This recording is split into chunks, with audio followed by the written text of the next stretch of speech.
근데 이게 사소한 건데 사실은 부정적인 뉘앙스가 되는 거죠. 자잘자잘한 거절이 사실은 쌓이는 거죠. 그리고 우리가 사람에 대한 관심을 흔히 남자친구는 있는지 여자친구는 있는지 뭐 취미가 뭔지 이런 것만 관심이라고 생각하는데 네. 그거는 자칫하면 그죠, 사생활 침해가 될 수도 있죠. 그래서 이것을 용어로 구분하자면 저는 프라이버시에 해당되는 것들이 있고 퍼스널한 것들이 있어요. 어떤 상황에서도 다 적용될 것 같아요. 오늘은 데일 카네기의 인간관계론 카네기 마스터 에디션이라는 제목으로 좀 특별하게 다시 탄생했습니다. 이 책을 쓰신 저자이신데요. 홍원영 작가님을 모시고 오늘 이야기를 나눠보겠습니다. 안녕하세요. 네, 반갑습니다. 그러면 이제 이 책 속에 있는 이야기들을 하나씩 좀 여쭤볼 텐데 사실은 인간관계론에서 이제 사람들이 얻어가고 싶은 거는 내가 뭔가 내 편으로 만들어야 되고 팔아야 되고 계약을 해야 되고 여러 상황들이 있을 텐데 호감을 사는 게 먼저다라고 이야기를 했다고 하는데 정말인가요? 그래서 데일 카네기 씨도 이제 이런 말을 하죠. 사실은 사람들은 옳은 말에 설득된다라고 생각할 수 있지만 사실은 좋아하는 사람의 말에 설득될 경우가 훨씬 많아요. 내가 그 사람을 인간적으로 좋아하거나 또는 신뢰하거나 존경하지 않으면 그 사람에게 진짜 영향력을 받기는 힘들죠.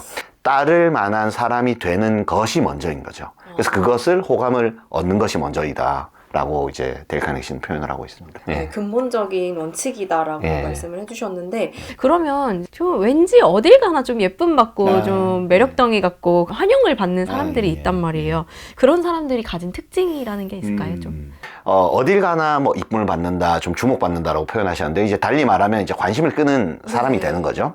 그러면 우리는 어디에 관심을 가지느냐 보면 알 수 있어요. 모든 인간이 거의 공통적으로 본인에게 제일 관심이 많을 것 같아요. 자기 자신. 예. 항상 사람은 나에게 관심이 많거든요.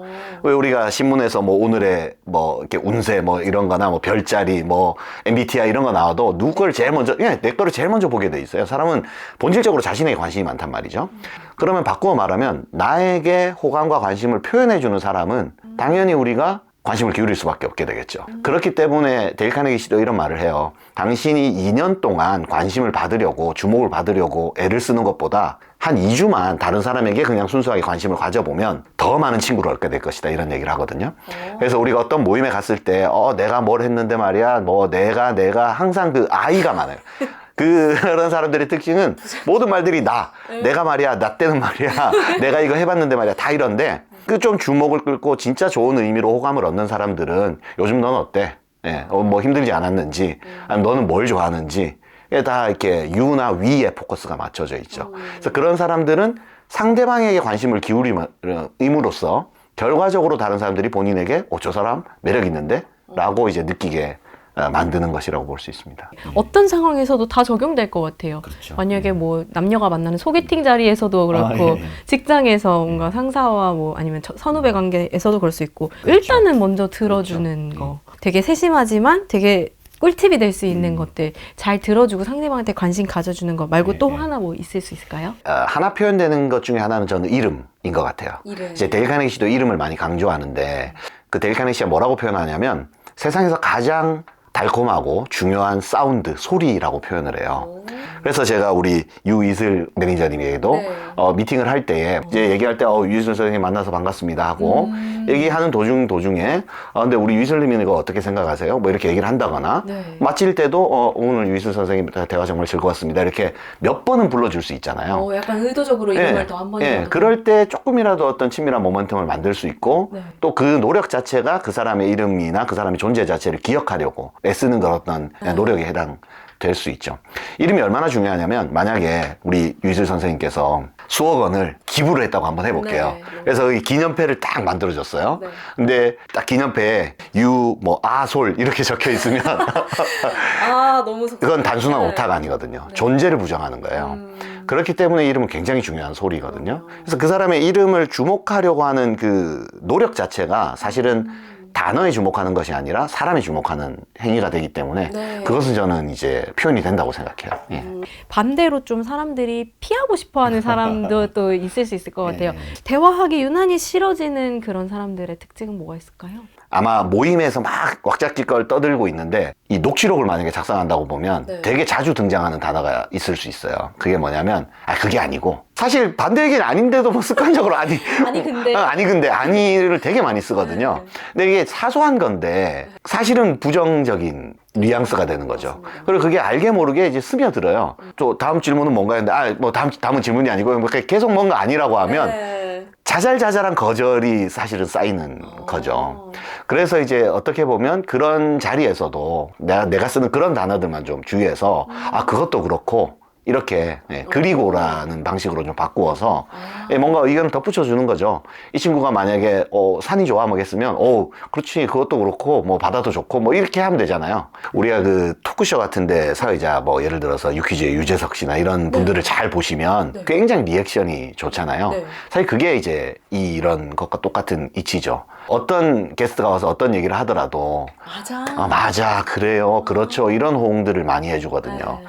물론 이제 어떨 때는 주제를 가지고 얘기할 때는 반대되는 의견이 있을 수 있죠. 근데 그 반대되는 의견을 내야 될 때도 뭐 당신 말이 맞아 할 수는 없을지라도 그럴 때는 또 다른 팁이 있거든요. 뭐 상대방과 내 의견이 반대되는 경우가 있을 수 있잖아요. 만약에 회사가 잘못된 의사결정을 하려고 하는데 팀 리더인 내가 그렇게 하면 리스크가 너무 크기 때문에 이거 반드시 검토해야 된다는 의견을 내야 돼요. 그러면 그것을 무조건적으로 추진하자는 의견은 틀린 게 될 수 있거든요. 적어도 내 관점에서는. 근데 잘 생각해 보면 반대 의견을 내는 목적은 뭐냐면 이 의견으로 가면 안 되기 때문에 제가 반대 의견을 내는 거잖아요. 그게 제일 크겠죠. 예, 그 목적에 충실하자면 사실은 거침없는 반대가 사실은 효과적이지가 않아요. 아까 말한 것과 똑같은 이치죠. 그게 아니고 이렇게 하면 안 돼요 라고 얘기하면 비록 그 말이 옳은 말이라고 할지라도 설득이 용이하지 않아요. 왜냐하면 인간은 그렇게 성숙하지 않거든요.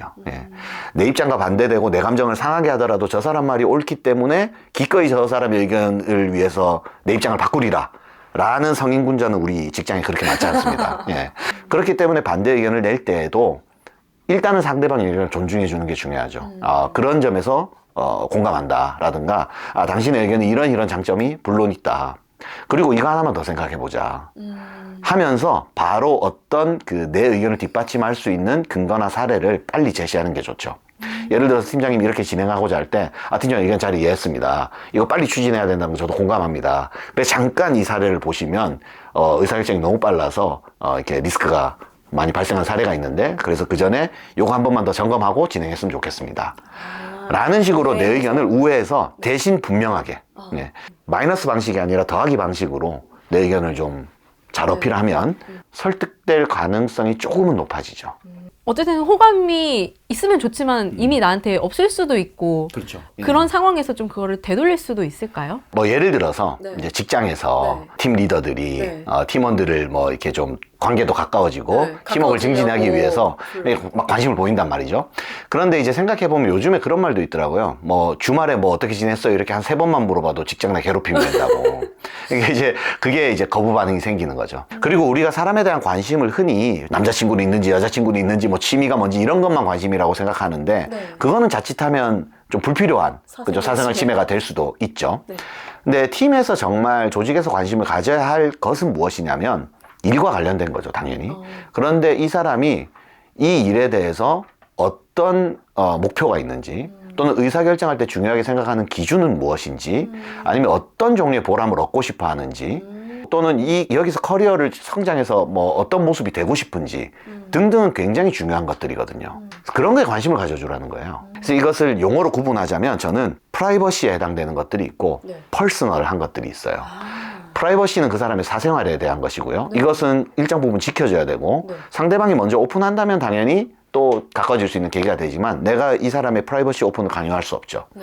퍼스널한 것은 각각 다른 개인의 고유의 속성이에요. 내가 추구하는 어떤 가치관일 수도 있고 일하는 어떤 특유의 방식일 수도 있고 의사결정의 기준일 수도 있고 퍼스널한 것들에 관심을 가져줘야죠. 그러니까 이것이 이제 잘못 맞물릴 때 크고 작은 부정적인 경험이 이미 깔려 있거든요. 그럴 때에 딱 이름 한번 불러준다고 5분 정도 얘기 들어준다고 상대방이 감화될 거다라고 기대하는 것은 이제 잘못된 허상이죠.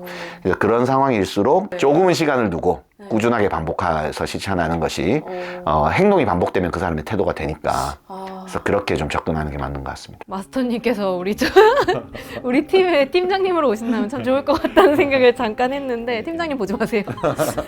지금까지 이야기해 주셔서 감사하고요. 못다한 말씀이 있다면 마지막으로 보시는 시청자한테 메시지 하나 전해주시고 마무리할게요. 데일 카네기의 인간관계론이 나올 당시에 비해서 지금은 세상이 어마어마하게 변해 있죠. 지금은 우리가 인간 고유의 것이라고 생각했던 것들을 이제는 인공지능과 기계가 대체하고 있기도 합니다. 근데 이제 그런 시대일수록 우리가 스스로도 변화해 가면서 인간다움이란 무엇인가에 좀 집중해보고 그 인간다움을 발전시키려고 애써보고 우리도 스스로를 계속 업데이트해야 우리의 고유의 가치들이 직장에서나 가정에서나 증명되지 않을까 싶습니다. 그래서 인간다움이 대체되고 있는 시점에 나만의 인간다움을 계속해서 업데이트 하는 것이 저는 경쟁력의 비결이라고 생각되는데 그런 나의 인간다움을 업데이트 하는데 이 책이 조금이라도 도움이 되시기를 바라겠습니다.